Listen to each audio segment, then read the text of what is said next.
साथियों, जय हिंद, जय भारत स्वाभिमान यात्रा। मैं आपका भारत स्वाभिमान यात्रा में हार्दिक स्वागत करता हूं।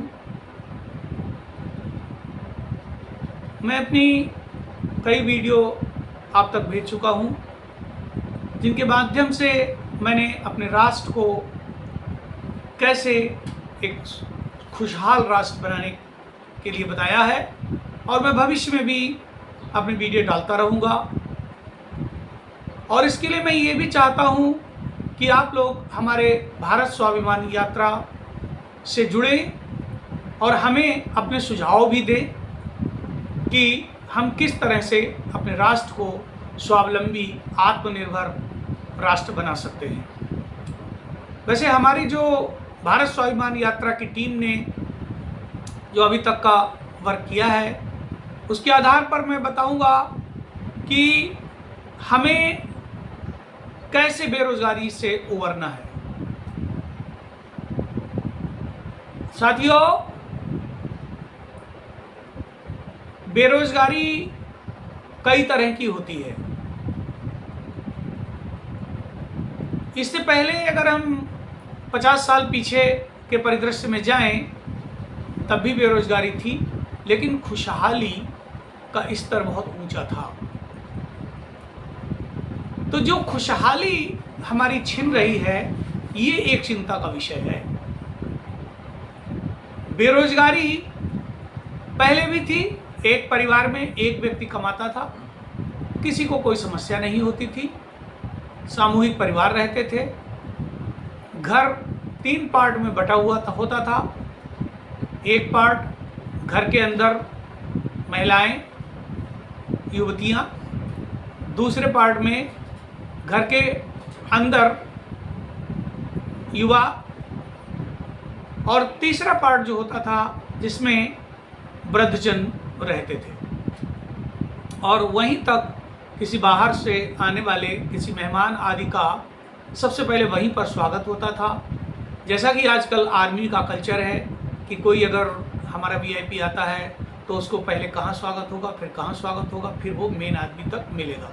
तो ये कल्चर हमारा भारतीय कल्चर था। तो सबसे पहले तो हमें ये विचार करना होगा कि हम अपने कल्चर को थोड़ा सा कैसे अडॉप्ट करें। हम प्रतिदिन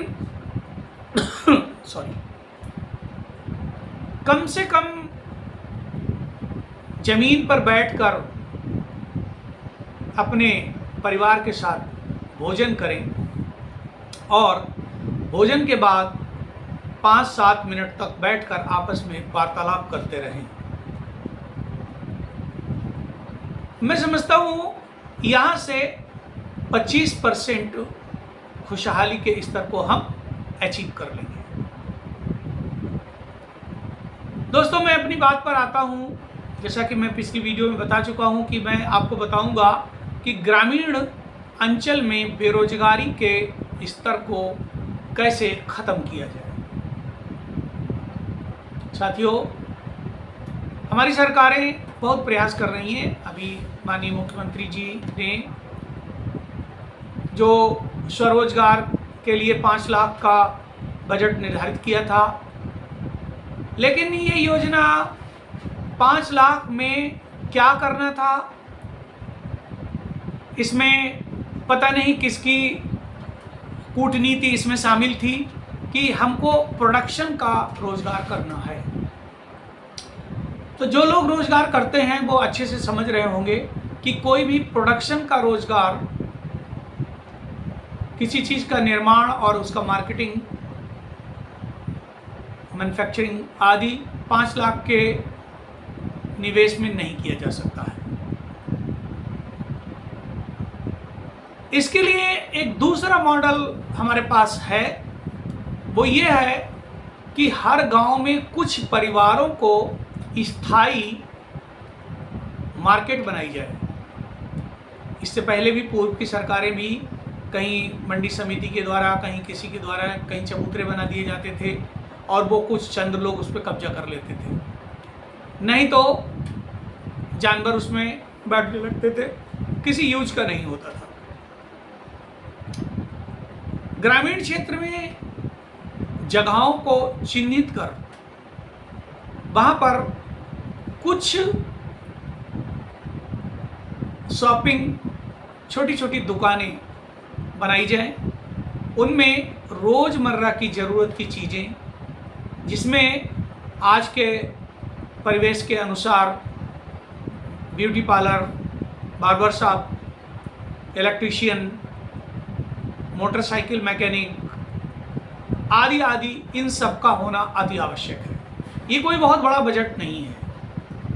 मैं समझता हूँ कि अगर कोई सरकार इस बात को मन में ठान ले कि हम कुछ परिवारों को ग्रामीण क्षेत्र में रोजगार देकर ग्रामीण जनता को पलायन से रोक सकते हैं, तो ये बहुत आसानी से किया जा सकता है। लेकिन मैंने पहले भी आपको बताया कि हमारे राजनेता जो हैं उनकी वैचारिक सोच बिल्कुल शिथिल पड़ चुकी है। वो जो केंद्र सरकारें अथवा यूएनओ उनके ऊपर जो थोप देता है उसी को वो आगे बढ़ाते चले जाते हैं। लेकिन वो ये नहीं ध्यान देते हैं कि हमारे परिवेश में जैसे पंचायती राज बहुत अच्छी व्यवस्था लागू की गई, लेकिन पंचायती राज में कोई प्लान सही नहीं आया। केवल नालियाँ, खड़ंजे, शौचालय तक सीमित रह गए। ये भी बहुत ज़रूरी है, लेकिन इनके साथ साथ हमको एक ऐसा गांव में अड्डा बनाना पड़ेगा जहां पर जाने से गांव के कुछ लोगों की समस्याओं का निदान हो सके, और वो इस टाइप का एक मार्केट जिसमें कम से कम लगभग 1 बीघा का एक प्लेटफॉर्म बनाया जाए। वहाँ पर अपने ट्रैक्टर, ट्राली आदि खड़े कर सके। उसमें कुछ ऐसे पेड़ लगे हों, बरगद, पीपल, पाकड़, जामुन, नीम आदि, जिनकी छांव में कुछ जानवर भी बैठ सके और इंसान भी वहाँ पर बैठ सके, तो ऑटोमेटिक वहाँ पर मार्केट बन जाएगी। कम से कम एक हैंड पाइप वहाँ पर होना चाहिए, पानी के पीने की व्यवस्था। जो घर घर टोटी से जल पहुँचाया गया, ये लगभग 80% फेल है।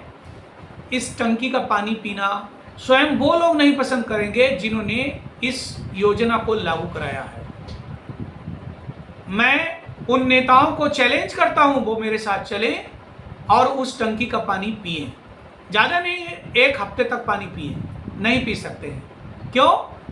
तो मुझे लगता है कि ऐसी योजना हम क्यों लाते हैं जिसको हम स्वयं नहीं यूज कर सकते हैं। साथियों, मेरी बात बहुत लंबी हो रही है और मैंने जो मॉडल अभी आपको बताया है, इस मॉडल के लिए मैं आपसे आह्वान करता हूं कि आप हमारे भारत स्वाभिमान यात्रा से जुड़ें और मैं एक दिन आपका सपना पूरा करूंगा। जो युवा गांव में ही अपना रोजगार करना चाहते हैं, उनको एक ऐसा मॉडल हम देंगे जिसमें उनको दुकानें बनाकर उनको हैंडओवर की जाएगी, जो कि गांव के किसान होना अनिवार्य होगा। उनको पीढ़ी दर पीढ़ी वो दुकानें लाट की जाएगी ताकि उसे वो अपना समझकर उसको संरक्षित भी करें, सुरक्षित भी रखें और वहाँ से अपने परिवार को पालन पोषण का रास्ता भी अपनाएं। जय हिंद साथियों, अगली वीडियो में हम आपसे फिर मिलेंगे और मैं आपसे अपील करता हूं कि आप लोग हमारे भारत स्वाभिमान यात्रा से जुड़ें ताकि हम अपने देश को एक अच्छा मॉडल प्रस्तुत कर सकें, एक खुशहाल राष्ट्र बना सकें। जय हिंद।